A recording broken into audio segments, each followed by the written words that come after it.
गहरी रात थी। आसमान पर बादल छाए हुए थे और चांद की मध्यम रोशनी एक पुरस्रार जंगल पर पड़ रही थी। कहते हैं इस जंगल को लोग इब्रानी जंगल कहते थे। एक ऐसा जंगल जहां अजीब सरगोशियां सुनाई देती थी, जहां दरख्तों के साए हिलते तो लगता जैसे कोई देख रहा हो। इसी रात दो भाई अहमद और हमजा रास्ता भटककर इसी जंगल में आ गए। भाई, मुझे डर लग रहा है, हमजा ने कपकपाती आवाज में कहा। अचानक हवा जोर से चलने लगी, दरख्त चरचराने लगे और दूर एक पुरानी झोंपड़ी के दरवाजे ने खुद ब खुद कड़र की आवाज की। दोनों भाई आहिस्ता आहिस्ता उस झोंपड़ी के करीब गए।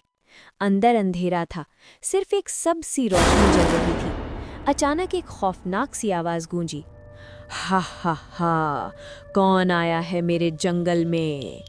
सामने एक साया नमूदार हुआ, लंबे बाल, नोकीले नाखून और सुर्ख आंखें। मैं तुम दोनों को पकड़कर अपने देगचे में पका लूंगी, वो खौफनाक साया बोला। हमजा ने अहमद का हाथ मजबूती से पकड़ लिया, मगर अहमद ने हिम्मत की। हम नहीं डरेंगे, अल्लाह हमारे साथ है। अचानक अहमद को याद आया कि उनके उस्ताद ने कहा था, मुश्किल वक्त में घबराना नहीं, अक्ल और हिम्मत से काम लेना। उसने देखा कि झोंपड़ी के पीछे एक छोटी सी खिड़की खुली हुई है। वो आहिस्ता से हमजा से कान में बोला, जब वो हंसे हम पीछे की तरफ दौड़ेंगे। वो साया जोर जोर से हंसने लगा, हा हा हा। इसी लम्हे दोनों भाई पूरी ताकत से दौड़े।